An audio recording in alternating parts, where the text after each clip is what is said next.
Hello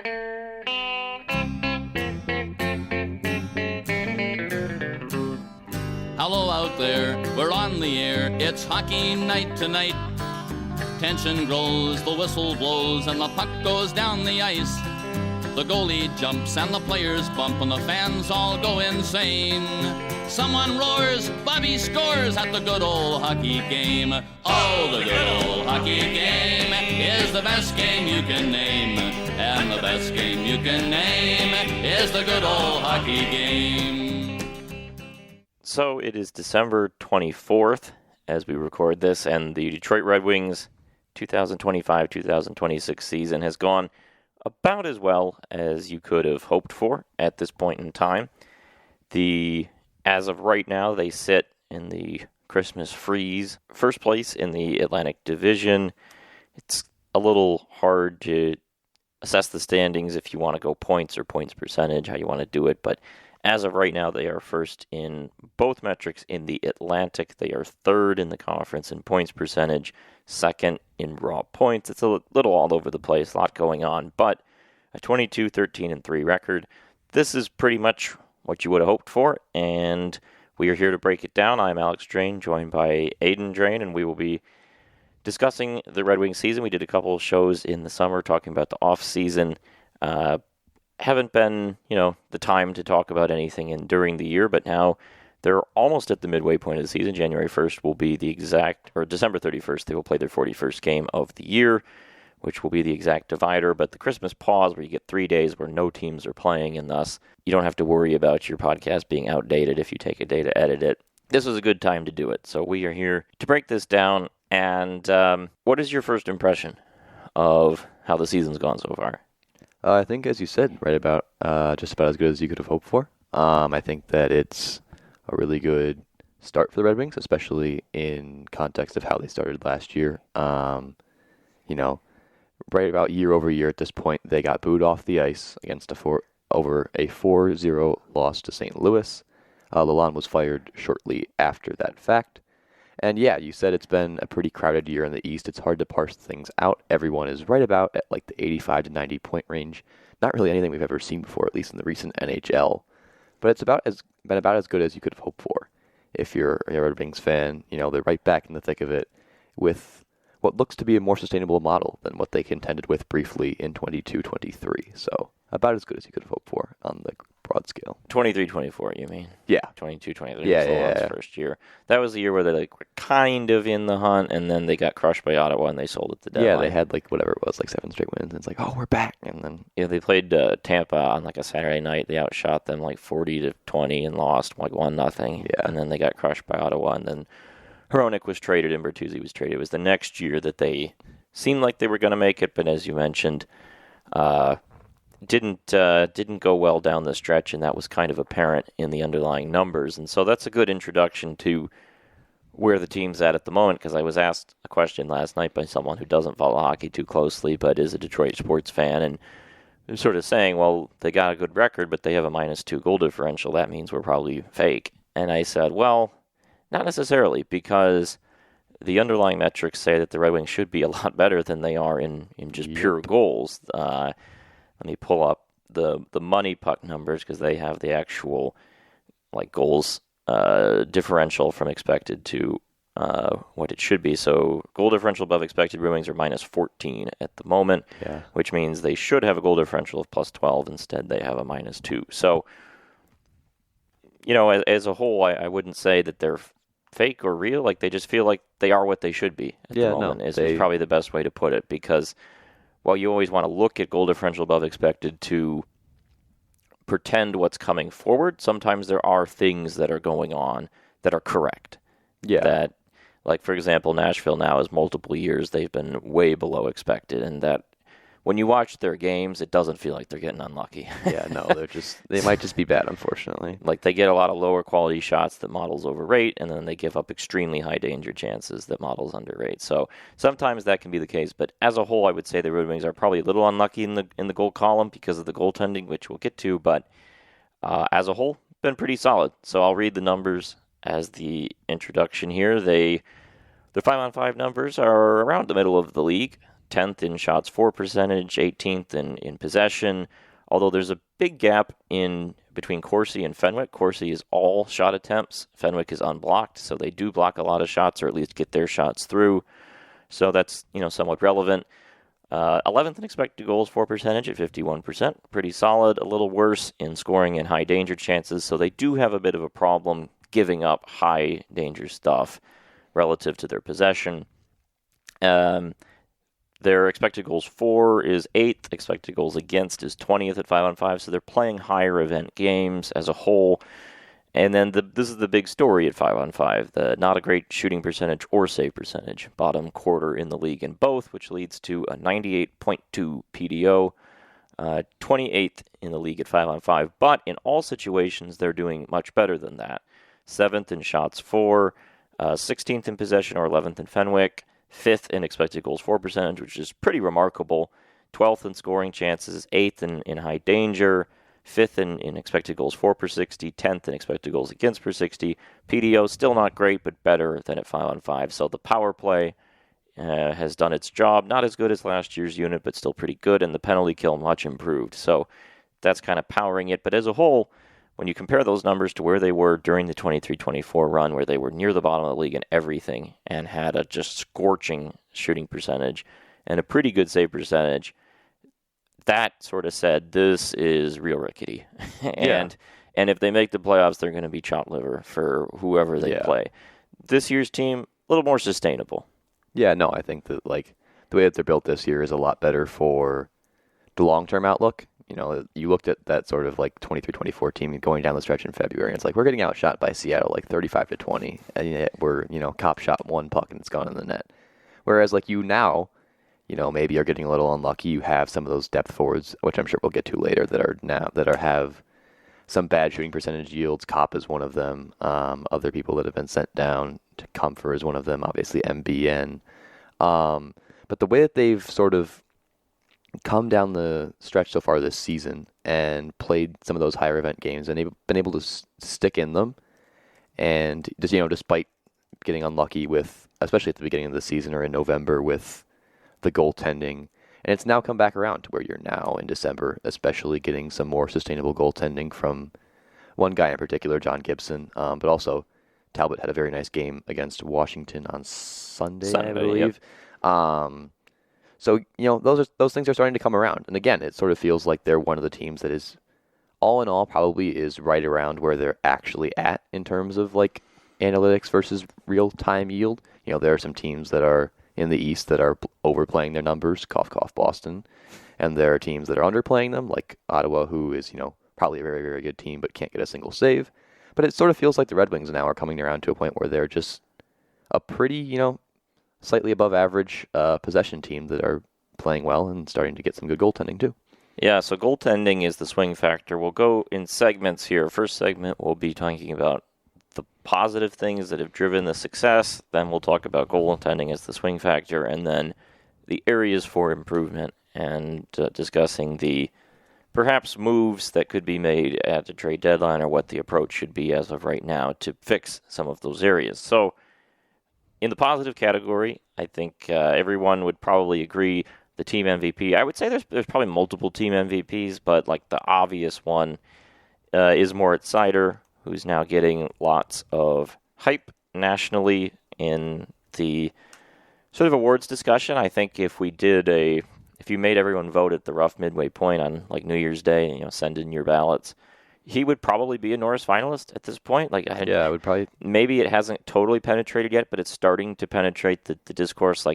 Awards are always name brand things. The most obvious example of that is the Selke Trophy, where you have to build up name recognition because defense is so hard to quantify, especially for a forward, that usually you deserve the Selke and then you actually win it 2 or 3 years later because it just takes time for your name to get cemented. Less so with the other awards, but definitely Norris too. It just always helps to be on everyone's mind.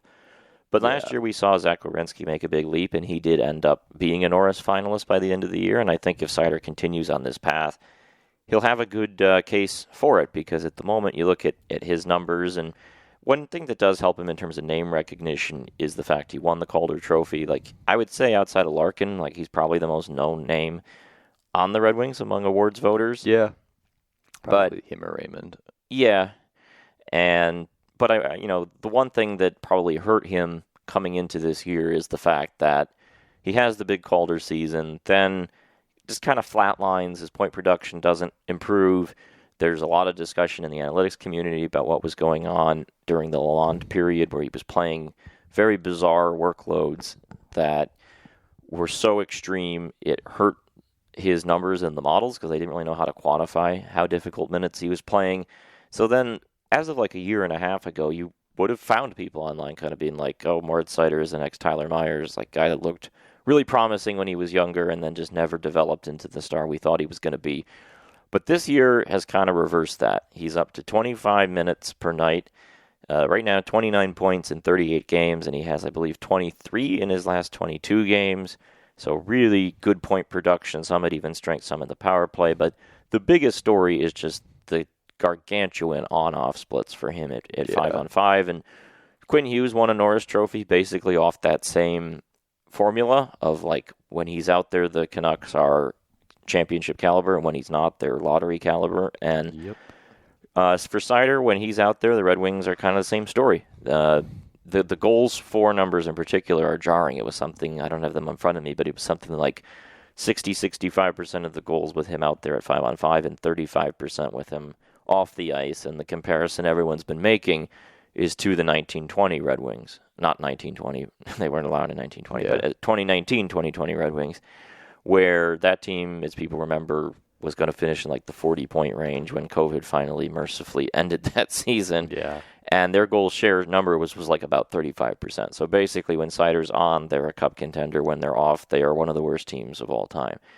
If you look at the underlyings, not that extreme, but what actually ends up in the back of the net's been so stark. Yep. And when you pull up his player card, I have the Evolving Hockey one in front of me. 99th percentile overall, 98th percentile offense, 99th percentile defense. Every facet of the game, even strength offense and even strength defense, power play, penalty kill, he's above water and all those. Just incredible. Yep. About as good as you can ask for. Up and down the ice, it's sort of... We've seen him come into a role that is sort of a unicorn in a way for modern defensemen. A guy that can sort of... I'm not the biggest 200-foot hockey guy, but this is someone that can, play on both ends of the ice. You don't really see that many defensemen anymore that have the physical impact that Seider does in games, but also play on, the first unit of a power play and have what he has, like 12 power play assists, and sort of, take that role. And to have him step into that role has been so huge on a team that, is a little shoddy, as we'll discuss, down the lineup in defense. To have him just go out there and play 25 minutes a night, like, to have basically half of a game where you're like, okay, yeah, we're getting 60% of the goals is just an insane trump card to have, and something that has helped this team a lot. And so to have that, especially when goaltending was a little shoddy, to have more or less a third to half of the game where you can just know that you're going to get a favorable distribution of chances, of goals, of possession, it just means the world, I think, to have a guy like that, and to have really a pairing or two like that. And when you consider Edvinsson as well, like, to have that defensive back line just means a ton for possession, for chances, for goals, for how you control games. It really affects everything from the top down. Yeah, I mean, it's a huge asset, no question. And you look at a game like last night against Dallas, where they tie it up with like 4 minutes to go, and getting points this season is just so important. With the number of overtime games, which the Red Wings haven't been the best at getting to overtime, but everyone in the East is getting to overtime all the time. Anytime it's tied with 5 minutes to go, you have to just get to overtime. I have been the biggest hater of this, like, so far this year, that just everyone, no matter how bad it is, it's the Sabres and the Bruins, they're going to overtime. It's the Canadians and the Islanders, they're all going to overtime. You get points. Yeah, I mean, the loser point epidemic is out of control this year, and as a whole, when you look at the Red Wings team, you get in those situations, 5 minutes to go in a game, 4 minutes to go, you're tied, you need the extra point. I'm sitting there sort of like, okay, Seider, you've got to play like all of these final 4 minutes. Like, just get us there, basically. Right? Like, do a 90-second shift, come off for a minute, go back on for the final 90 seconds sort of thing. And I think that's basically what he did last night. And then they ended up, I think they started Edvinsson, or might have had Seider. Maybe he started it and then swapped Edvinsson like almost immediately by the time 3-on-3 overtime came around. Seider was playing in the 3-on-3. Yeah. He got the primary assist on the Larkin winner. So yeah. I mean, you look at Seider. The other thing with him is he's an unusual player because of his size, and you go back to the late dead puck era, and that was the sort of blast it from the point era of defensemen that were more defensively minded. A lot of them were big hitters. You had Lidstrom, obviously, who wasn't a big dude, but definitely was the from-the-point kind of defenseman. And then Zdeno Chara, obviously, and Chris Pronger was still pretty good until he retired.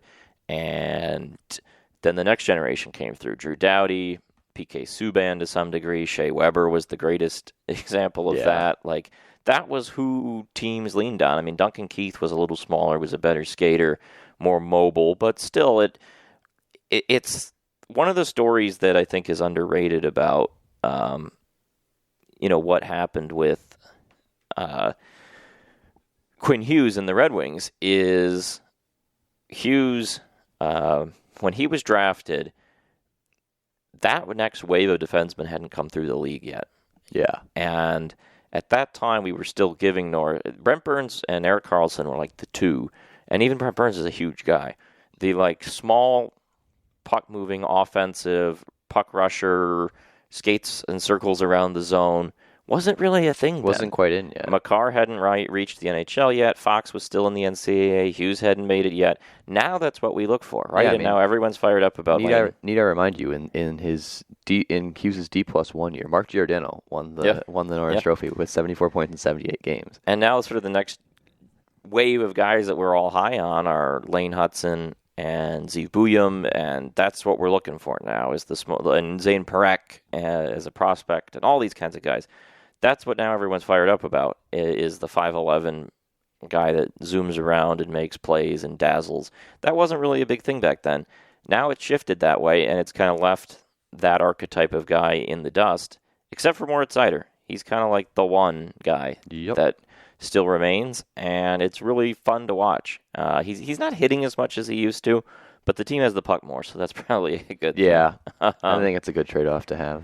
Another thing that feels relevant with Moritz Seider is just what it means for the future of the team, because there's been a lot made about how they're going to get elite talent, and I think certainly up front it's a very big discussion when you compare them to some of the other peer teams where, there isn't a Macklin Celebrini on this roster, there isn't a Connor Bedard, there isn't really a Leo Carlsson, but none of those teams have found a defenseman like Moritz Seider yet.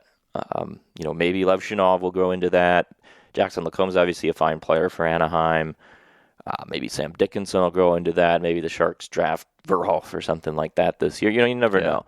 But those guys, we like to focus on the next Crosby and Ovechkin, but history tells us that teams from the back end, built from the back end forward, have a lot of success in the playoffs, and that some of the teams that had a lot of forward skill but never really found it on defense have sort of underperformed at times where, right, like the Ducks won their title when they had Pronger and Niedermeyer. They didn't win their title when it was Lindholm and Vatanen and Boschman, I guess, was still around in an older form. But, like, you kind of look at that, and the Sharks never really found that number one. I mean, Burns by the end had become a really great player. Yeah, but during their early peak years, they didn't as much. By the time they dealt for Karlsson, it was too late. And even Karlsson's not really, the most defensively sound. No, I mean, they were old by then. World. I mean, you can even go down the rabbit hole and say that the 2011 Bruins over the Canucks was a victory for that. One team had Chara, one team had, Alex Edler. I mean, obviously, it's a super dramatic example, but Panthers and Oilers is not exactly wrong in that classification either.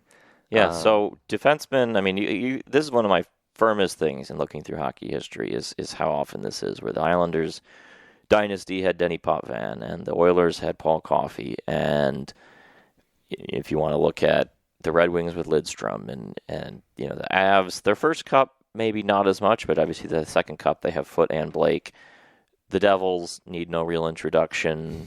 The Stars had really good blue lines with Zubov and Darian Hatcher, and just even in the present, I mean, Hedman, Makar, Norris caliber defensemen that are franchise players are so big. And you can also look at teams that overperformed, that weren't really teams of their era, but did end up making a nice run, like the Nashville Predators are a great example of that. They didn't have Sidney Crosby or Alex Ovechkin, but they had Subban and Yossi. And Ryan Ellis and Matthias Ekholm. Yeah. They were loaded on the back end, and they had some good teams. So it's a very valid way to build a team. And having that kind of guy is just such a big deal in terms of the Wings moving forward. They do need to look for more big-time forward skill, but it's kind of looking like they won't have to look for a Norris Trophy candidate. And it's just a franchise changer. Yeah. It is a true superstar on the team if he can keep it going, and they've got him signed for a long time. Yep. Very nice contract. Not as useful as it once was because everyone's got cap space now, so contract efficiency isn't... And no one wants to use it either, so it doesn't matter. Isn't everything that it once was. But yeah, it's still important to, have that sort of thing. And, there are only so many Norris caliber defensemen anywhere in the NHL. And there's no guarantee that you'll get one, no matter how high you draft in the league. Keaton Verhoff could end up being that. I'm not denying that. He looks like a phenomenal prospect, but there's also a decent chance that he's not. And I think that it's important for us to correctly quantify that. You mentioned how important that is to some playoff teams to have, the top, the A1 defenseman. And to have that and also to have Edvinsson along with him is a really, really strong foundation for what could be a really, really good team in the playoffs. And to build out of the back with that, to have those defenseman prospects, it's really, really huge. Because again, this team might not at the moment have a Karlsson, a Celebrini, a Bedard, even, a Demidov. But they do have, one and maybe it looks like two or hopefully maybe even three really, really good defensemen that are here or on the way to becoming that. And that can go a long way for shutting down games in the playoffs, giving you a really, really strong back end to control games. And if you can do that, it strongly bodes well for your playoff success, generally. So to have that, it's really, really good. These are pairs with at least 100 minutes played in this current season. Number one, wouldn't have guessed this, but it's a third pair. It's barely over 100 minutes, so it's not that relevant. But Braden Pahal and Joel Hanley of the Calgary Flames. The Calgary Flames, there you go. But third pair is third pair. Number two, they've already logged over 100 minutes at 5-on-5, despite not having been together for more than 2 weeks. But Brock Faber and Quinn Hughes, they're at 64%. And then third, Moritz Seider, Simon Edvinsson, 63.7%. So it's a really dominant pair. I think Edvinsson, I don't have a ton to say about him that we haven't covered in the past. I think he's an interesting young prospect. I'm optimistic about him. He's shown a lot of good traits so far. He's still a young guy in the league, and I think that gets overlooked at times. When we came into this year, he wasn't able to carry Axel Sandin Pellikka to great results to start the year. I don't think that's ridiculous. Nope. The fact of the matter is he's played 138 games in the NHL. People talk about Edvinsson because he is a pillar of stability relative to the kind of mess that the rest of the depth chart is. People talk about him like he's Zdeno Chara or something. Yeah. And he's played 128 games in the league. That's not that much. I always say you need 300 to know what you have in a defenseman, and even then, we've seen defensemen, their aging curve sometimes take longer, and Zach Werenski was a good player, but didn't really pop in the way he has until last season. And he's born in 97, so he was 27 at the time he popped, and Josh Morrissey had a similar glow up for Winnipeg, and I've always been a big fan of Edvinsson. He's got some things to iron out, but when he plays with Seider, they've been really dominant. There's a discussion to be had about should they scramble the pairs a little bit to spread out the talent, and we'll probably get to that in the weaknesses part when we talk about the third pair, but they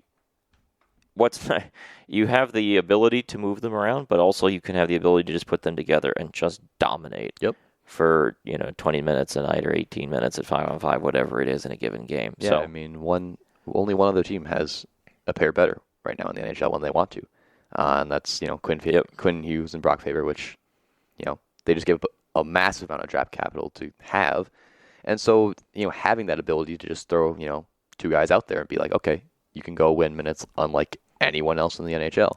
Again, huge trump card to have when the rest of the lineup is a little weaker.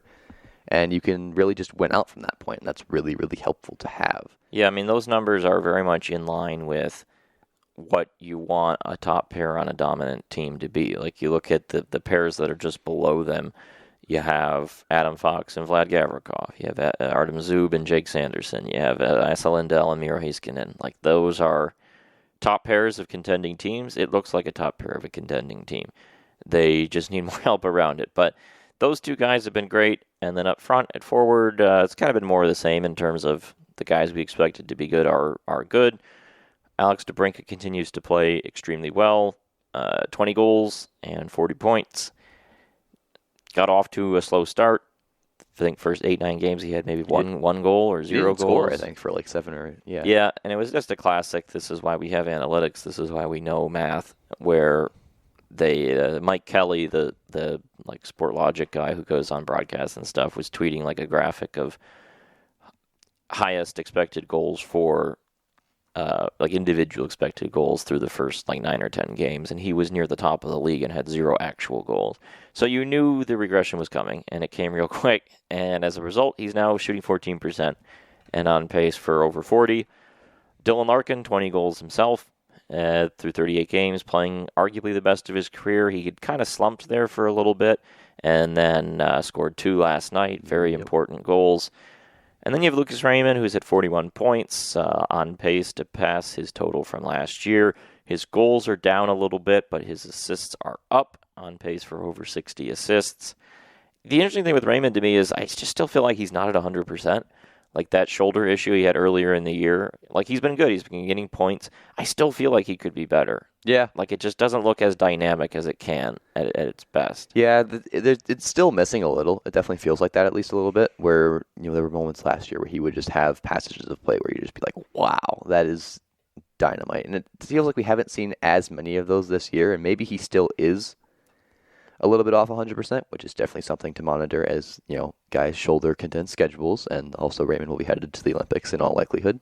But he's been able to adapt, and I think that's a really underrated thing to me, is that, yes, his goals are down, but he's been able to use the exceptional vision and on-ice intelligence that he has to, make way for DeBrincat on pace for one of his best goal scoring seasons yet, and Larkin, who both have Larkin and DeBrincat both who have 20, and like you look at that there, and he has 12 power play assists to the 14 combined goals that DeBrincat and Larkin have on the power play. Not to mention working with Larkin at 5-on-5 to have that sort of that passer, even if you're not scoring, to affect games. If you're not scoring, and even if you're not 100%, to have the on-ice vision that he has to affect the games and get assists is just so huge. Another underrated thing with Raymond for me is he's a really good defensive winger, and that's starting to get more recognition. Wingers generally don't get the praise that they should. You have to be like a Mitch Marner playing a ton on the penalty kill, or like a Mark Stone where it jumps off the page how he's constantly stripping guys. But Raymond's really good defensively. He back checks really well, works hard in that area. I mean, you look at his player card, 97th percentile overall, 88th offense, 98th defense. Still really good on the power play. There's more to unlock, I think, but hard to have any complaints. And him, DeBrincat, Larkin, all of them are all-star caliber forwards. All of them should be on Olympic teams for good teams, not like I made Team Latvia. But yeah. Team USA, Team Sweden, DeBrincat's probably not going to be taken because of reasons, but absolutely deserves to be on there. And then, Raymond will be on Team Sweden, Larkin will be on Team USA, Seider will be on Team Germany. That one's an easier roster to make, but there is no roster in the league he's not making right now. You have 4 All-Stars, and you have a real good player in Edvinsson too, and Patrick Kane, don't I need to talk about, but he's been Patrick Kane.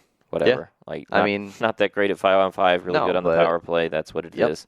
That's what you have to sort of deal with. And 23 points in 24 games. he's put up the requisite output to give you basically break-even yield on what you want to hope from. Probably not as good as he was last year, but he is getting up there, so it is what it is. I mean, I don't know, not a whole lot of guys can turn in, a point a game at 37 years old. And he's, a very special player, and he's had some injuries, but still can do what he does best at a very high level. And then you look at the support pieces, and that's where it's been a little problematic. Now, what's interesting about your top guys is they are doing what top guys should do, which is that they're good enough that they can elevate middling players when those players play with them. So the big beneficiary this season for Larkin and Raymond has been, they played with DeBrincat a little bit, but when they haven't, they've elevated different guys up to the top. One during an injury period was Mason Appleton, and all of his production came during that little period. And then Emmett Finney has been the other one. Emmett Finney at the moment, after scoring a power play goal last night, 19 points in 38 games, 9 goals. I've been impressed with Finney. There was some debate among some of the analytics community a few weeks ago because he got off to that really hot start, then didn't really produce much for a while, and people were saying, why is he still playing up there? Why isn't he back in Grand Rapids? And you look at his numbers, his even strength impact does not grade out well analytically. He grades out really well on the power play, really well on the penalty kill, and he's been drawing in penalties, and he has only taken four penalty minutes. So he's contributing in ways, and for me, he is an eye test guy, and I generally think with young players, eye test is more meaningful than the analytics when they're young, because it'll come along eventually. They don't know the finer points yet. Yeah. But you watch Bedard, you watch Celebrini, their analytics this year are not very good. You just watch them play. Yep. You know they're going to be stars. Watch them play. And with Finney, his eye test is always good for me. He's aggressive, he gets in there, he battles. His speed has been an asset to the lineup. Yeah. And his penalty killing has been genuinely really good. I think he's an NHL player. I don't know how good of a player he'll be, but even if it's just we found, Michael Bunting 2.0, when he was at his best with the Leafs, right? That's the best version of Emmett Finney. As he draws penalties, he goes to the net, he bangs in 20, and that's him at age 26 or something, and plays a little more defensively than Bunting did. But that kind of archetype, for a 7th-round pick, those are what your scouting department needs to be developing. It's about as good as you can ask for. And again, the eye test thing, I think it reigns supreme there, because the fact of the matter is, when you look at it from a macro perspective, there's not really any universe that a D+2 7th-round pick should be playing in the NHL. Just period. There's not. You go through the 2023 NHL entry draft, and there's only one other guy of note really in that 7th round, and it's Aidan Fink, who's still playing in college and is probably a year or two away from any NHL impact, period. Yeah, and it bears worth saying that 7th-round picks are hard to make the league generally, but if you scroll through, a lot of the guys that make it at the back end of the draft are rarely North American players. Yeah, they're usually Euro guys that slip through the cracks. Yeah. Because Finney was a guy that was on Kamloops. That's a team that was watched. It's just rare to find a 7th-rounder, and then to have the 7th-rounder make the league as young as Finney made it is also very strange. Yeah, draft year +2 is... +3, but yes. Oh, yeah, but yeah, still, just an insane... Yeah, he played two more years in the WHL. Yeah. Did he even play in Grand Rapids? Very briefly, if he did. I don't think he... No, he played for 5 games, I think. He might have played in the playoffs at the end of last year, yeah. But very little time. When we talked about the team in the summer, he was never mentioned on that. No, because we had no idea, it's he's, he might be here in 2 years. But no, he's here now. And, again, I think it's a lot about the eye test and a lot about the intangibles. It's just, you watch him on the power play, you watch him in certain situations on 5-on-5.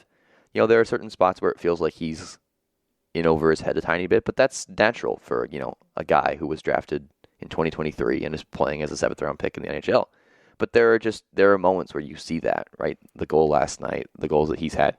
He scored against Mammoth. He's been good on the power play. Yeah, he's been scoring recently, which is nice to see. He has the intangibles. He has certain things in the eye test that you watch and you go, there's something there. I do think his analytics are probably hurt by the fact that there's really only one comparison, I guess the brief Appleton stint, but Larkin and Raymond have played largely with him, and then the other one that registered at least 30 minutes time on ice is with DeBrincat. And so their numbers with DeBrincat are like best line in the league numbers, and then their numbers with him are 53, 54%. So it's like, wow, you're comparative impact. You're a lot worse than DeBrincat with these guys. Okay. Shocker. Yeah. But as long as that line's putting up 53, 54% as a top line, I don't have an inclination to break it up. Yeah, no, and as long as he's... I mean, they're at 56% of the actual goals. Like, as long as he's that line's fine to me. Back to producing at a semi-normal rate.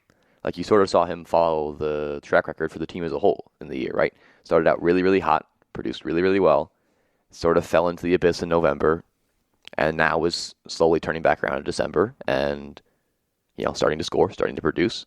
And if you can have him on, as an accessory to score, 40, 50 points and be on a 55% line, that's everything you could have asked for and more from a prospect where he was drafted. When he was. And then other guys, I think that do deserve a shout out. Ben Sherratt's numbers analytically don't look good. I've actually liked the eye test with him. There have been years where I do not like the eye test with him. I've been fine enough with it. Him and Seider together were okay. Not great, but they were above water. He's been below water with sending Pellica, but not dramatically. They are getting a little bit lucky with on-ice save percentage stuff, but I don't know. He's been about what you can ask Ben Sherratt at age 34 to be doing. Not tanking the team is a plus. Yep. And there's something to be said for Sherratt over the last 3 years in macro skill. Just there's something to be said for how the team improves when Sherratt is just not completely, nosediving the team in the minutes that he plays. And the analytics, the points aren't going to really pop off the page, but he does have 8 points and 4 goals. But he's been okay. Yeah, and he has a really good slap shot from the point that gets tipped for depth minutes. And so he does what he does, and he's been at least close to average for it this year, which is a big help to the Red Wings. And then in terms of guys helped by playing with better players, Andrew Kopp slid in between DeBrincat and Patrick Kane, and now John Leonard played in that spot with Kane's been banged up. And Kopp is kind of what we've seen from him, where when he is in the bottom six, he's pretty invisible. And then when he plays in that center spot between those two players, we have now 2 seasons where he's had some really good stretches with them. And, scoring points and making an impact at both ends. He's had a ton of points recently since he got inserted into that slot. He's up to 20 and 38. And, I mean, here's the numbers with him and Kane. 94 minutes, 5-on-5 so far, 59% expected goals, a bit over 50% possession, 60% of shots, and they are 100% goals for. So getting an incredible on-ice save percentage. So percentage luck for sure, but they are out-chancing the opponents, and that gives you 2 good lines with all-stars on both lines. That's what you want at forward, and Kopp can facilitate, and he can do that. So he can just sort of sit credit there to him, and do the job. He's been a really unlucky shooter. 6.1 shooting percentage, but luckily he's in the middle of and passing the puck to 2 really good shooters. So it might not matter all that much in the grand scheme of things. So those are really the positives, I would say, for the team, like unambiguously. The last one you might give a little hat tip to is James Van Riemsdyk, who is basically reprising what he did in Columbus last year, where he just comes in, scores a bunch of goals in very small workload, particularly good on the power play. He has 3 power play goals so far, plus the power play assist last night that was basically a goal itself because it created a tap-in. Nice signing. Good job. Yep. Don't have a lot else to say about JVR. He's been what you need to produce goals down the lineup. Right. I mean, he's kind of filled in the Daniel Sprong role of what they had in 2024 when they had such a good shooting percentage. Everything was going in. Part of it was they had some guys down the lineup that were randomly popping off, and Sprong was the one that popped Daniel off Sprong. for, I don't remember how many he scored that year. It's like maybe 15 or 20 and very limited ice time. Mythological, man. And JVR has done that for the Red Wings. So fine enough as a signing. 18, 25, 43. Yeah, and probably in 76 games and an average of 12 minutes on ice. Yeah, Sprong did his job that year. So those are the positives. It's a very top-heavy team, but the top is heavy. They do their job. And then what's really been the deciding factor for the team as we move into the swing factor is the goaltending. When they get saves, they win games. When they don't, they don't. And It's kind of the very reductive way to view hockey, but at the end of the day, that's kind of what the story has been. They have, right now, team saves percentage is .889, so not great, but league average save percentage, I believe, It's down, right? is down even more. Let me look here, pull up the league averages. This year, yeah, .899. Yeah. First year, it's below 900 since a while. Jeez. Since 96. Damn. It was 898, 1996. So Yeah. they're not far off from the league average, but they are below league average. At the start of the year, the story was Cam Talbot playing really, really well. He then slumped, hasn't been great recently, although the Washington game was the nice standout for him. And then you have John Gibson, who we were pretty high on in the summer. Seemed like a good idea. They finally took a swing. It did not look promising for... We looked foolish for a brief period 2 of time. months there, which is interesting because one of the things we talked about was his tendency in Anaheim to start years really well and then kind of unravel as the year went along. Yeah. This year, he had a horrendous first game against Montreal. The whole team played very poorly in that game, but he made 0 saves, got pulled.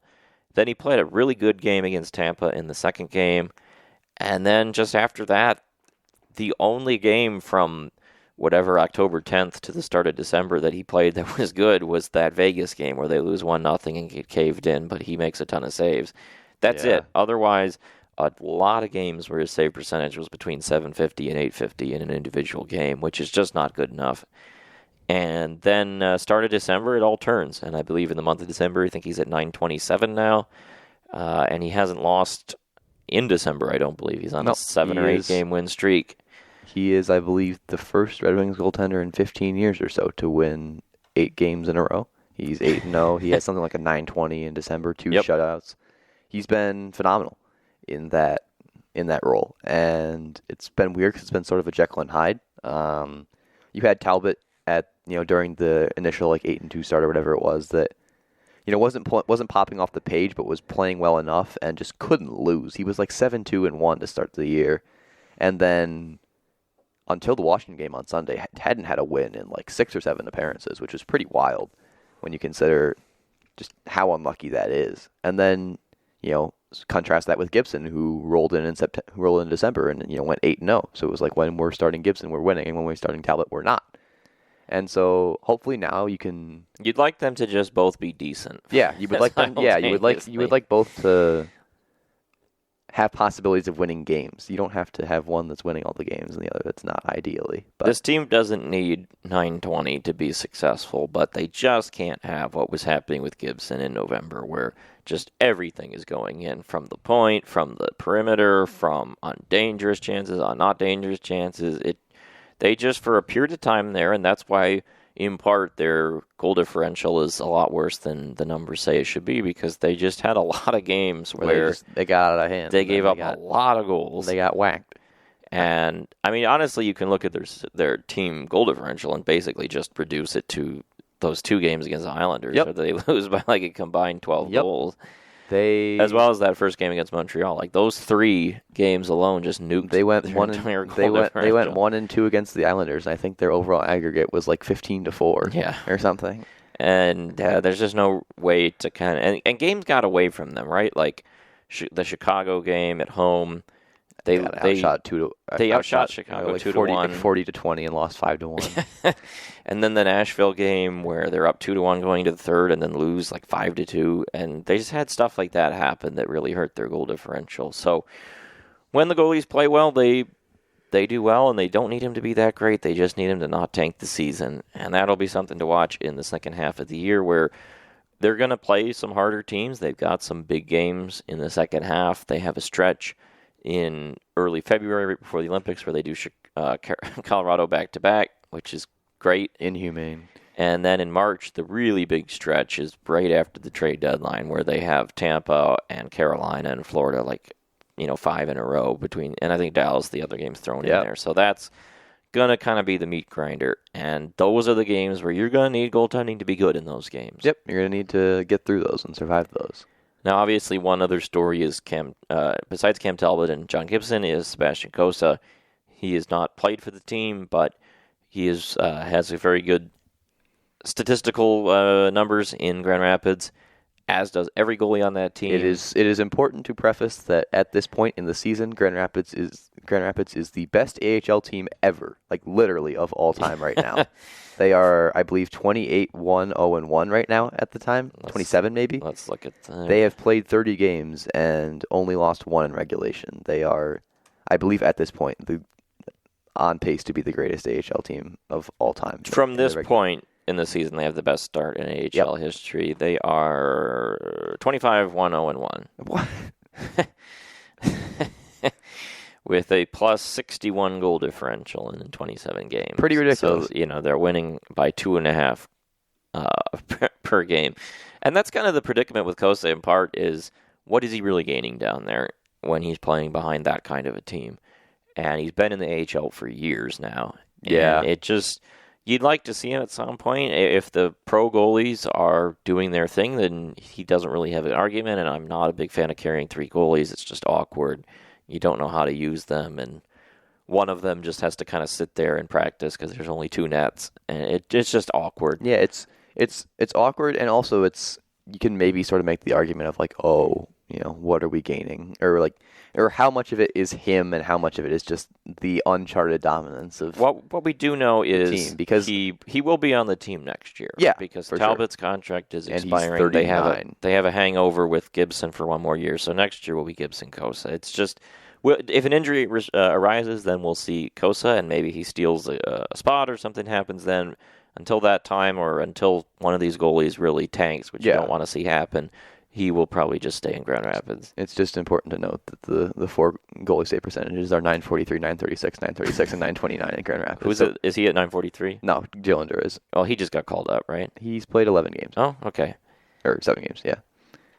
So, I mean, those guys at the end of the day, they've all played really good. It's they're likely, most of them are pretty good for the level, but everyone on that team is good for the level because they're playing at just an uncharted level as a team. So then moving on to areas for improvement. The story of this team is that the bottom 6 forwards and the bottom pair defensemen, even really the second pair defensemen, are not very good, and that's the issue at the moment. There's a depth problem with this team. Forward, it's not necessarily that they get caved in, they're just not scoring enough. They're not actually converting on their chances enough. And it's still kind of an issue that I think we talked about in the summer, where I looked at this team and I was still just kind of sat there being like, how do these pieces really fit together in the bottom 6? And they've kind of had that continual issue where there's just a lot of names and it's not really clear what they do and how you kind of arrange them to be productive. Yeah, between who goes where, and it's been weird because you've had to try and sort some of those guys out. You've had the unexpected arrival of Emmett Finney and his shot to the first pair, which has moved one guy back down. You've had the brief injury to Mason Appleton, which has muddled it further, and then if you're talking about the bottom 6, you're talking about areas for improvement. You're talking about things that have not gone as planned in a negative way for this year. You have to talk about Marco Kasper and whatever in the world has gone on with him this year. He's played 37 games, 3 goals, 2 assists for only 5 points and a negative 13 plus minus. About as bad as you can get, beyond a sophomore slump, has just fully fallen into the pit. 5.2% shooting. Just comatose for large portions of the season. And for a guy that I believe had close to 50 points last year and was 40 points last year and was close to... Well, remember, he didn't score all the didn't score for the first 30 games, but then for a large portion of the middle of the season was almost a point per game. And the craziest part about it is he was not like a shooting percentage bender sorcerer kind of guy. Like, you look at the numbers from last year, he was one of their best players in terms of driving play on the team, and he wasn't getting lucky. Like, he looked legitimately good. I had totally bought in on him, and now I don't really know what to say. I've never seen that I can remember a sophomore slump like this. He went like a month without a point, and there have been moments where it's just like he's not noticeable at all, and then there's also like moments of unluckiness where I remember that Edmonton game, he makes like a beautiful pass to Nate Danielson. Danielson and it's an empty net, and he puts it wide. Yeah. You're just like, come on, man. Which that's another thing in like the story as well. Nate Danielson, another young guy that's been relatively unlucky. He's had, he's gotten unlucky he's with 7 points in 23 games. 7% shooting, has had 2 goals disallowed. Missed another one that was basically put on a platter for him. Is still getting into the NHL, still getting used to that. And again, that sort of further underscores the very interesting but also just not very fun dilemma that the bottom 6 has to deal with in terms of it's a mix of younger guys, of people that it's hard to really quantify their impact at the current moment, between recent call-ups like John Leonard or younger guys like Nate Danielson to Marco Kasper, who's just not what we expected, to other guys who are established in the NHL, but you just don't really know what they're there for. Yeah, the thing that sucks about Kasper is if he were performing like we thought he could as a play-driving center, everything would be different. Yep. Like, if you could put Kopp in his current spot and have a good second line, then Kasper's driving the third line and guys are chipping in off of him, and it's just a totally different team. And I don't really know what needs to happen to get him fixed, and the problem is when they only have the couple spots of stability, right? Like if you say, okay, let's put Kasper back up with Larkin Raymond like he did last year. Okay, now what happens to Emmett Finney, right? And yep, you throw that third line further into the abyss. Or you put you say, let's get Danielson going. We'll put him between Kane and DeBrincat. Well, okay, now what happens to Andrew Kopp? And that's kind of the conundrum they have. I will note that Kasper's numbers with Danielson and Soderblom on a line have been pretty solid. One of the unspoken stories, unfortunately, about this bottom 6 is one guy in particular that might need to get bought out in the summer. And here are 5 line combinations that he's logged at least 30 minutes on. We don't need to read which ones. It's just this player. 51% expected goals, 39%, 41%, 46%, 35%. Do you want to name who it is? I think it's JT Compher. It's right? JT Compher. Yep.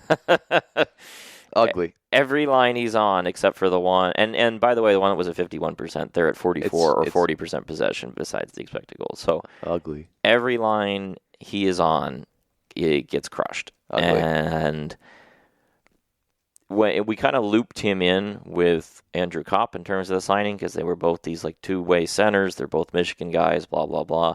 But Kopp has performed for the Red Wings, and Kopp for the first year was kind of okay, and the rest of the time, not so much. Nope. And let me pull up his actual on-ice numbers. I mean, I think the story for him is that you have to be surrounded with quality.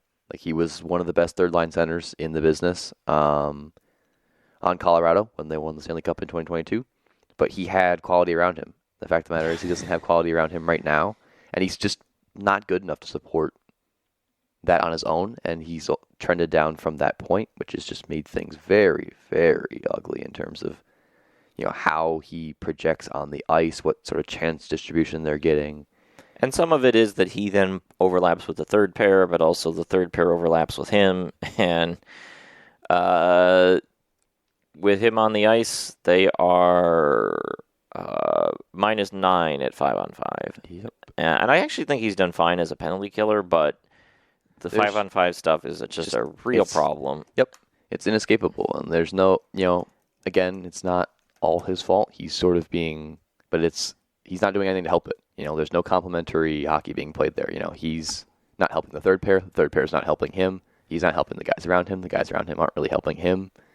And it's just not fun. He's in year 3 of the contract. There's 2 years remaining. Oh, man. I mean, it's only 5.1 cap hit, so if you buy it out, it's not going to be a big... And everyone's got a cap space now. Like, we went from the league where everyone was cap strapped to everyone has cap space because salaries are just not going up anymore. Thank you, Gary.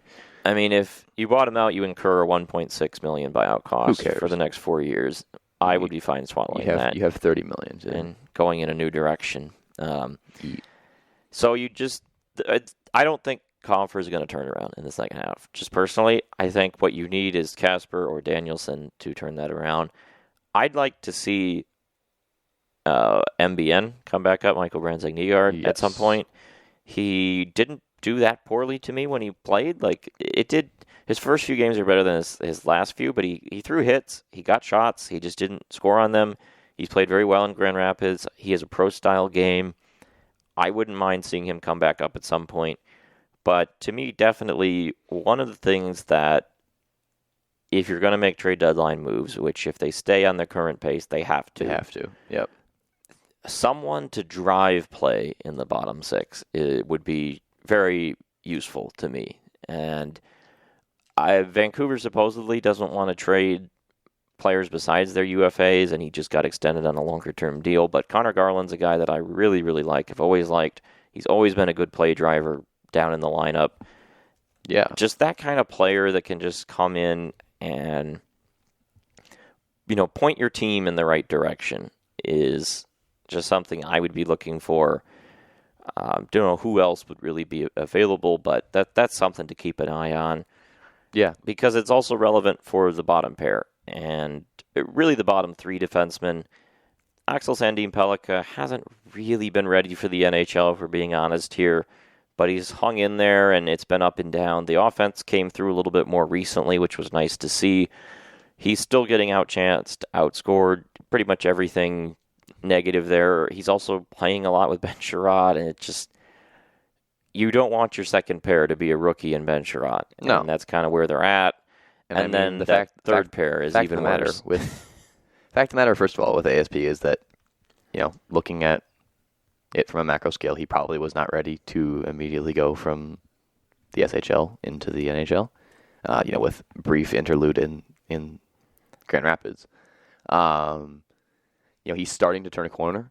You've seen him sort of adapt a little more, produce a little more in terms of scoring, in terms of points and whatnot. The finishing luck has started to come back a little bit for him in terms of shooting. But, that's a prospect. It's, again, you need 300 games to learn what you have with a defenseman. He's just a tenth of the way there. So that's not really the guy that you want playing with Ben Sherratt on the second line, really. So it doesn't help your case. So he is what he is. You wish that would be your third pair. It's not, unfortunately. And then your third pair itself has been a huge problem. We recorded before the Travis Hamonic signing. Unfortunately. We would have been very against that. There's nothing else to say about it, really. He is one of the worst defensemen in the league. He has been for years. For a long time. There's no reason for him to be on this team.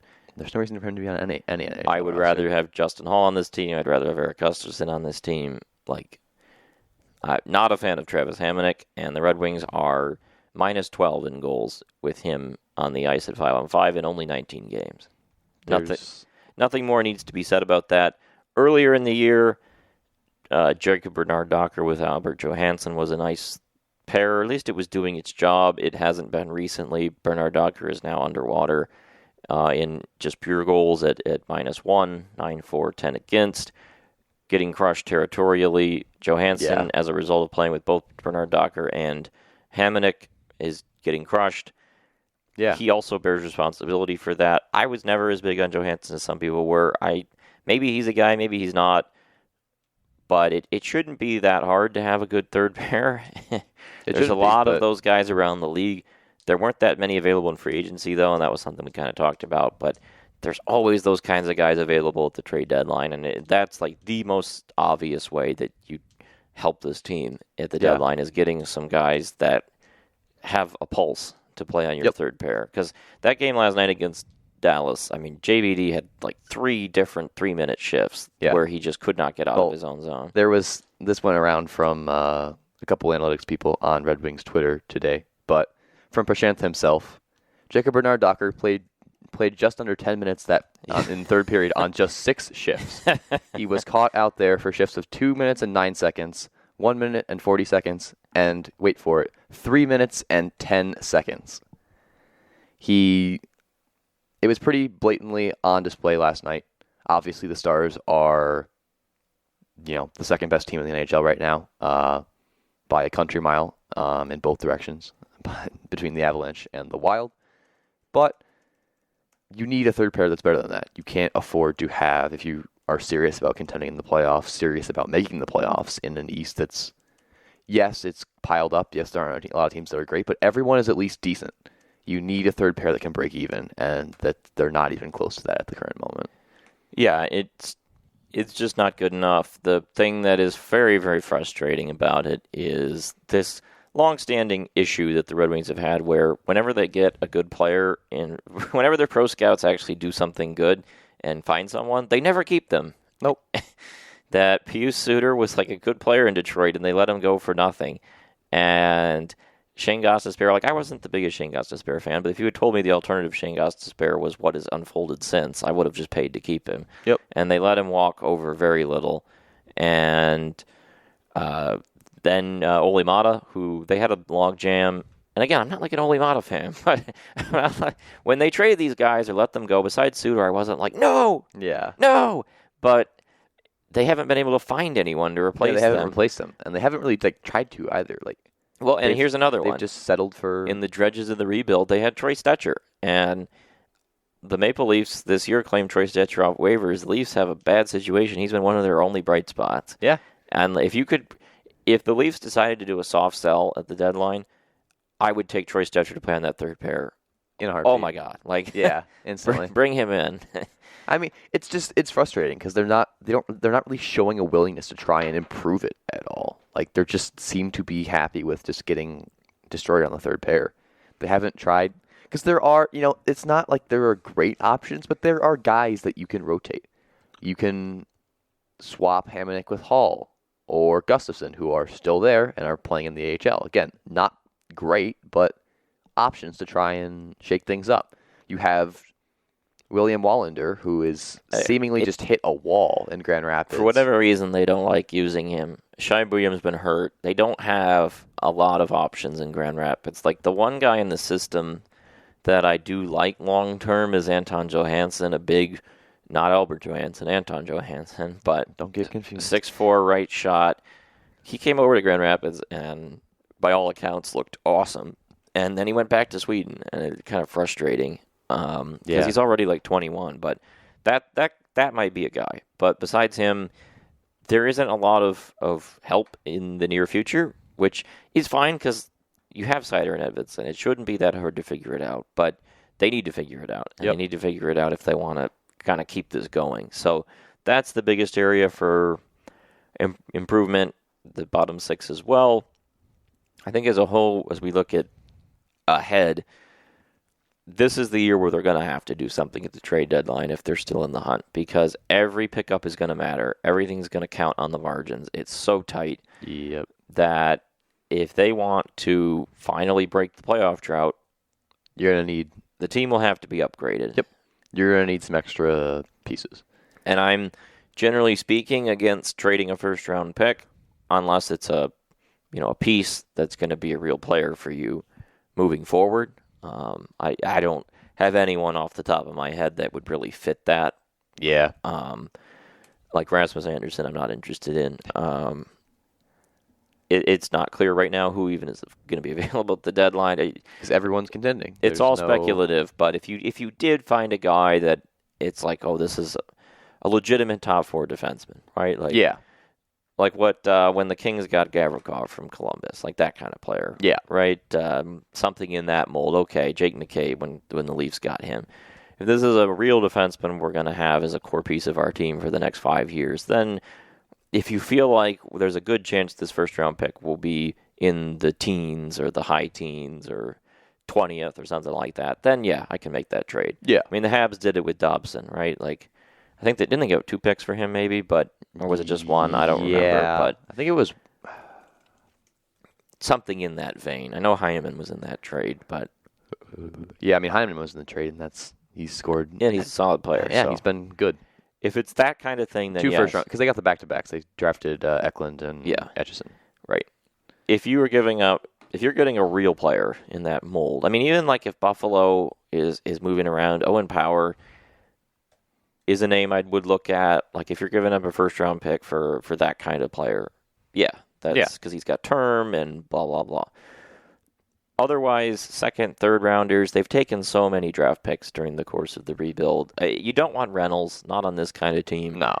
unless it's a cheap guy, 4th rounder for rental. But I just don't have that much interest in Craig Smith 2.0 or like a guy that doesn't move the needle.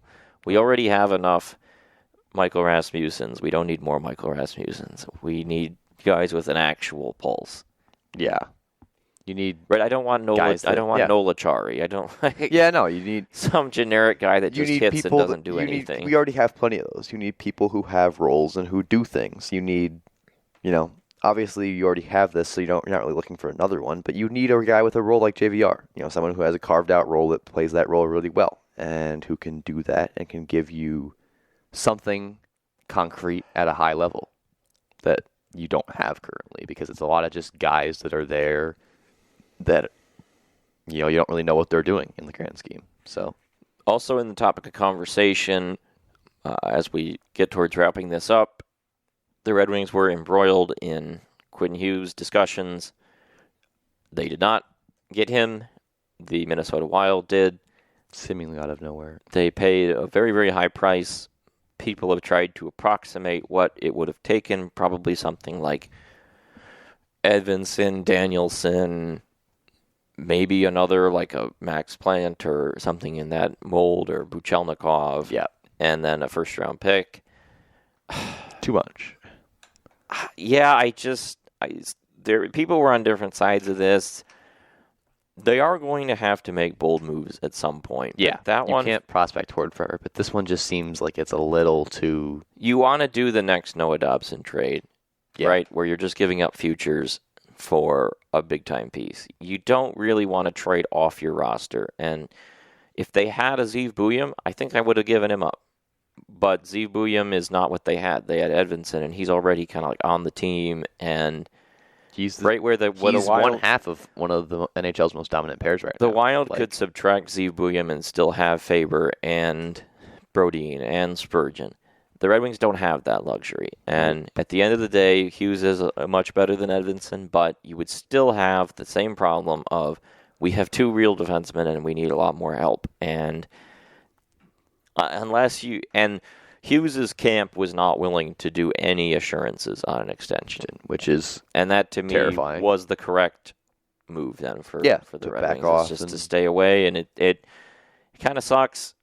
They have some interesting things to kind of deal with in the long term, where you have a split core with 2 guys that are in their upper 20s in DeBrincat and Larkin, and 2 guys plus many other prospects in their lower 20s, and how you kind of navigate that. There are bigger term questions, but the first thing that for this season is you just got to make the playoffs. Yep, got to get in, see what it's like. And that's the thing that play some playoff hockey. Sean Shapiro talked about in the summer, where once you get in, then you can begin playing chess. But until you're there, it's just checkers. It's just grindingly slow. Unless you're going to do a really risky thing. And I don't generally advise that, like the Canucks did during their rebuild, where they started just trading firsts to get, Tyler Toffoli and JT Miller, and really slam on the gas. Just dealing. And if you're not going to do that, and most teams don't, then you're just basically waiting until your young players are good enough to take you there on their own. And then once you're there, Montreal made no real splashy moves until they got there, and then boom, they did Noah Dobson. And that's sort of the format that the Red Wings are looking at. Yeah, you just need to get in, play some playoff hockey, and then go from there. And then lastly, looking at the Eastern Conference, a lot of teams all in the hunt. I don't think anyone has formally been eliminated. Columbus is at the bottom, 36 points in 36 games. The Leafs 1 spot ahead of them. Then Pittsburgh a couple places ahead. Buffalo on their long win streak, up to 40 points in 36 games. Then Boston 41, New Jersey 41, Ottawa 41, Rangers 42, Florida 42, Washington 43, Tampa 43, Islanders 44, Montreal and Philly 45, and Red Wings Carolina at 47. Red Wings have played a few more games than some of those teams. Everyone's piled up. I think I'm starting to get a little more clarity on this picture. Yeah. I am selling stock in Boston. Like they're 41 and 38. They have terrible underlying numbers. they didn't come into this lost year. 4 in a row. Yeah, and they're riding a crazy shooting bender from Geeky. They didn't come into this year expecting to be great. Like, I'm selling my stock in Boston. I don't think they're going to make it. Pittsburgh played well at points this year. They've been real cold recently. Crosby's playing great and all that, but they're old. I don't think their GM wants to actually have them in the playoffs. Yeah. So, Why are you guys winning? Stop. Selling my stock in them. Columbus, they've got a lot of ground to make up, and their numbers are not good either. So in trouble. I'm thinking they're probably not in the hunt. The Leafs seem dead set on keeping Craig Berube around. Dead. Their numbers are terrible. Besides the record, I have zero belief in them at the moment. Buffalo's real hot. As long as they're the Buffalo Sabres, though, they have to be viewed with extreme skepticism. Yeah, and I mean, they've won 7 in a row, likely the peak of their season. I don't know when it will end or stop, but they've likely hit the peak of their season to win 7 in a row to get to a grand total of 7th in the Atlantic. It's hard to predict It's hard these to things. see how much farther they'll go. Obviously, there's still a lot of time in the season. Things can happen, but will be interesting to see. It's hard to predict because last year I thought at the Olympic break that Montreal was one of the least likely of the teams to make a run, and then they got real hot. So you never know. But that's how I kind of feel at the moment. And then I would put the New York Rangers in that same category of heavy skepticism. I just don't see it with them right now.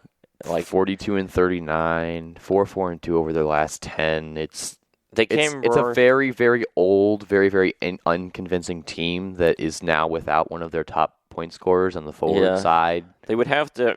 Shesterkin would have to carry them, which he's certainly capable of. It just hasn't felt. The Vikings have been so bad with them this year that they don't really scare me in any particular way. So then you're kind of looking at the other 10 teams beyond that, and you just have to be better than 2 of them. And I think the Red Wings are capable of staying ahead of Montreal. Their numbers are more real. The only thing is if, Jacob Fowler really comes through for them and the Red Wings don't get the same caliber of goaltending, that would be a concern. And then those Metro teams like the Flyers, the Islanders, the Devils, can you stay ahead of one of them? Can you stay ahead of Ottawa? Like I think Ottawa's a good team. I think they just need to get some saves, but you've got a little cushion on them right now. So it's a lot of teams, but you're just looking to, because you expect Carolina's in, you expect the Lightning is in, you expect Florida's in. So it's those other teams. I mean, even Washington. Like the Red Wings are now 4 up on Washington. Yep. Can you hold that? The Caps have very good numbers too, but could you stay ahead of them? I don't know. But that's the consideration at the moment. Get in and go from there, largely, is what you need to do if you're the Red Wings. They'll have to shoulder the Olympic break as well, which we did see last year. Larkin was not the same after the 4 Nations. That's a point of concern, but this time around, a lot of teams will have players in the Olympics. It's a wider spectrum now. You're going to have guys like, Seider will go for the Red Wings, but also Stutz will go for the Senators. Yeah. And you'll have other guys like that will go. Again, not quite as wide as it could be considering there's still no Russia, but a wider scale for sure that sends guys from Germany, guys from the Czech Republic, again, if we're talking about Boston. But David Pastrnak will be there, which is another thing to think about. You'll have a wider scale of guys going. The condensed schedule, the Olympic break, it will get to everyone. It's just about staying above it. With the points you have right now, you have a little bit of a lead. Can you expand it? Can you keep it where it's at? And then lastly, wrapping it up, we are about to hit the 1-year anniversary of Todd McClellan's time. With the Red Wings, he's now played or coached more than 82 games because of the condensed scheduling so far this year. But last season, they finished 26-18-4 under him. Now, I usually would count that 26-17-4 because that first game, he had done 0 coaching. He just showed up. And they sat him on the bench. And they played exactly the same as they had been playing. Under Lalonde, then he ran his first practice, and things started to change. But regardless, you have that record. Then this year so far, 22-13-3. So you add it up, and they're still tracking in it's basically the same as last year. Like those records are pretty similar. And so he's coached the team to around a 100-point pace in that time. It's continued this season. I've been very pleased with him. I was the biggest doubter, if you want to put it that way, of Derek Lalonde. I was never a believer in them, even when they were winning. I thought the way they were being coached last year was crazy and was pretty indefensible. The wholesale improvement in all of their metrics, as well as their record, the moment Todd McClellan started to pull pretty some much strings, backs it up. makes it clear that what Lalonde was prescribing for the team did not make any sense and was not working. So, big fan of Todd McClellan so far. I have a lot of belief in him. I think people made a lot about how much he's had to kind of scold the team this season at different points after some of the games. You don't want to have to do it regularly, and he hasn't done it. Hasn't happened for a while. It hasn't happened really since Thanksgiving. That after they lost to the Lightning was the one where he kind of went at him. It's good to have that, I think, at times, but it hasn't. I don't think it's been overbearing. He's had to do it a couple of times so far, but it hasn't gotten to the point where, like with the Leafs, it's every night. Oh, these guys aren't playing hard enough. Yeah, get it together. It's happened at key points, and I think he's a good regular season coach, and he's good at doing it when he needs to, but not overdoing it. I think. Right. So good motivational force, good coach. It's been a good year overall. Yeah, and you contrast him with Lalonde, who was really just not capable of cracking the whip. Is that not because he looks like Gru from Despicable Me? We may never know. But well, I just remember during the losing streak that he was just very apathetic about it, generally. The one that tanked the 24 season, he would come in and he would just be like, well, I thought we played well, we didn't get the bounces. Yeah, and Craig Berube, because Lalonde's now on the Leafs staff, and Berube's talked about Lalonde and sort of like he's a very smart guy, like he knows the numbers and this kind of stuff. Would make you wonder what he was really doing last year, but yeah, I do kind of buy that he's probably good, like, at analyzing things, but just didn't seem to have the ability to connect with the players, and you don't always have to have that to be a good coach. Yeah, but it sort of it falls in line, right? Sort of I think it's a question of what the analytics. They're like, oh, we're getting outchanced, so we should just try to shut down any offensive, try to shut down any, limit the chances against, which inadvertently neuter the offense. But also, I just think what they need is more in the McClellan mold. Yeah. That I think if you have a team that's been really successful, they're a winning team, they have a good culture set up, then you can have a kind of tactician who just isn't a good locker room presence. Yeah. But they can handle it themselves. Whereas this Red Wings team, it's kind of like with Bickerstaff and the Pistons, where I think Bickerstaff's a really good culture coach.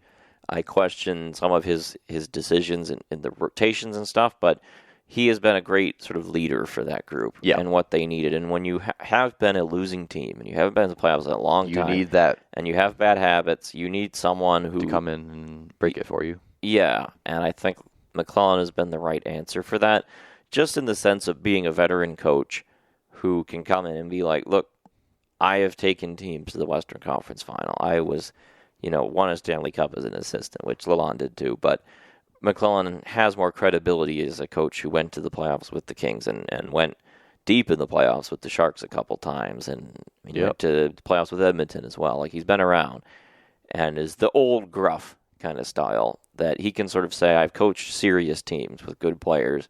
This is the standard I expect. You're not meeting it. And that there's more accountability there. Yeah, to have that, it's just so much more important. And I haven't felt like there's anything particularly weird with his lineup, or there haven't been any feuds with players. There's no, again, using the Berube example, where he just exiled Matias Maccelli for a month, and I hate that with coaches in general, when there are players that the coach just refuses to use or refuses to consider and is fighting with the GM over the personnel. And David Camp as well. Yeah, he sort of basically got kicked out. I'm doing it my way. You can't tell me what to do. I don't like this guy. Yeah. McClellan hasn't really been picking favorites or anything, and the lineup is kind of laid out favorably. One of the only things I thought was weird was when Marco Kasper finally got a point over the weekend and then sat in the second game, but then we found out it was related to the mom's trip, which is fine. So and they won both games, so whoop-de-doo.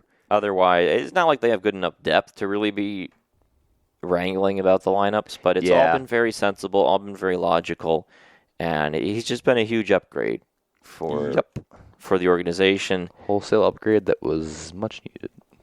And it's, as a whole, I think they're the strongest point they've been in a long time, but it's far from a sure thing. They have a difficult second half, and their playoff odds are between about 50 and 75%, depending on which model you look at.